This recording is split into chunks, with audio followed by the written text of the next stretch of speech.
Hello friends, मैं हूं विनय और आपका बहुत बहुत स्वागत है मेरे YouTube channel health career guide में। मैं आज बात करने वाला हूं कम्युनिकेबल डिजीज के बारे में, यानी कि संक्रामक रोग। दो तरह के रोग होते हैं, एक संक्रामक और एक गैर संक्रामक रोग। तो हम आज चर्चा करने वाले हैं संक्रामक रोग के बारे में। तो क्षमा कीजिएगा। तो जैसा कि मैंने लिखा कम्युनिकेबल डिजीज, यानी कि आप सिंपल समझ लीजिए कम्युनिकेबल डिजीज किसको कहते हैं। जब एक व्यक्ति से कोई भी रोग दूसरे व्यक्ति में फैलता है किसी भी माध्यम से, अगर एक व्यक्ति के संपर्क में आने से दूसरा व्यक्ति बीमार होता है वो कम्युनिकेबल डिजीज है। तो वो क्या है, तो मैंने टाइप्स ऑफ पैथोजन, यानी कि रोग क्या है, उसके कारक कौन है और उसका कॉज क्या है, यानी कारण क्या है और क्या क्या उसमें डिजीज हो सकते हैं। ठीक है, तो टाइप ऑफ पैथोजन में जैसे कि मलेरिया अगर किसी को होता है, मलेरिया आपने सुन रखा होगा, तो उसका पैथोजन तो प्रोटोजोआ होता है। ठीक है ना, एक तरह का माइक्रो ऑर्गेनिज्म होता है आपका प्रोटोजोआ हो गया, जो कि मॉस्किटो यानी कि मच्छर के काटने से फैलता है। क्योंकि मच्छर किसी भी बीमार व्यक्ति के शरीर पर बैठा होता है, वहां से उसके स्वस्थ व्यक्ति के शरीर पर बैठकर और वो प्रोटोजोआ का वो छोड़ देता है उसके शरीर पे, तो वो उसको मलेरिया हो जाता है। दूसरा है डेंगू। डेंगू में क्या होता है, वायरस। ठीक है, तो इसका कारण कौन है, मॉस्किटो ही है। यानी कि अलग अलग तरह के मॉस्किटोज होते हैं, मैं उसके बारे में बताऊंगा, क्लूलेक्स क्या होता है और बाकी चीजें मैं अलग से एक्सप्लेन करूंगा स्पेसिफिक इस डिजीज के बारे में जब मैं बात करूंगा। तो खैर अभी हम लोग कम्युनिकेबल डिजीज के बारे में जान लेते हैं। तो डेंगू वायरस और मॉस्किटो होता है। तीसरा है टीबी, ट्यूबरक्लोसिस, यानी माइक्रो बैक्टीरियल ट्यूबरक्लोसिस, यानी इसका जो आपको जो कारक होता है वो बैक्टीरिया होता है।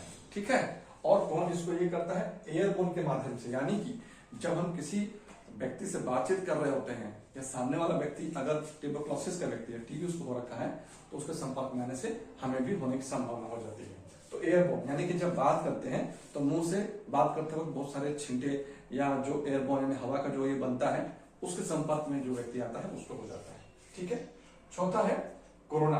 कोरोना सबको जानते हैं, जो पेंडेमिक रहा है और वायरस, ये भी इसका जो आपका पैथोजन रहा है, वायरस रहा है, और ये भी एयरबोर्न यानी हवा के माध्यम से ये फैलता है। यानी बातचीत के दौरान आप संपर्क में आ गए तो हो जाएगा आपको। जैसे हम लोग कोई खांसता था उस समय छींकता था तो हम लोग नाक मुंह तोपते थे, उससे दूर हट जाते थे। क्यों? क्योंकि कहीं मुझे ना हो जाए। ठीक है, और चौथा है आपको, पांचवा है हैजा। यह भी आपका बैक्टीरिया है और ये वाटर से होता है, वाटर मतलब दूषित पानी। ठीक है, आपको समझते हैं हैजा कैसे फैलता है। पानी गांव में कोई तालाब होता है, उसमें कपड़े धो रहे हैं, उसमें मलबूत तो त्याग रहे हैं, तो वो क्या होता है, हैजा का रूप ले लेता है। और वो पहले बहुत होता था, अभी बहुत कम है, फिर भी हैजा होता है। तो ये जो है पैथोजन है आपको, और इनके प्रकार और उसके कारक कौन कौन सा है वो मैंने आपको बताया है। तो अब जान लेते हैं कि इससे बचना कैसे है। तो जैसा कि आपको पता है, कोविड में हम लोगों ने सब चीजें जान रखा है कि खांसते छींकते वक्त मुंह पे रुमाल रखना है, कोई ऐसा व्यक्ति है उससे दूर रहना है, अच्छा खाना खाना है, सोते वक्त मच्छरदानी का इस्तेमाल करना है, साफ पानी पीना है, अच्छे भोजन करने हैं, अपने आप को स्वस्थ रखना है। देखिए दोस्त, कम्युनिकेबल डिजीज कोई प्रकार का डिजीज अगर हो, आपका इम्यून सिस्टम अगर अच्छा है तो आप किसी भी व्यक्ति से मिलिए, कहीं जाइए, आपको कुछ नहीं होगा। इसका सीधा संदेश ये होगा कि आपको अपने इम्यून सिस्टम यानी कि जो रोग प्रतिरोधक क्षमता होती है उस पर आपको खास ध्यान रखने की जरूरत है, ताकि आपको इन सब रोगों से आपको कोई चिंता ना हो। क्यों? क्योंकि आने वाले समय में और रोग फैलेंगे, तरह तरह के रोग आएंगे। इसलिए सबसे बड़ी पॉलिसी ये है कि आप अपने आप को स्वस्थ रखें। क्यों? क्योंकि प्रिकॉशन से बेटर कुछ नहीं होता है, ट्रीटमेंट से अच्छा होता है प्रिकॉशन। आप प्रिकॉशन पर ध्यान दें।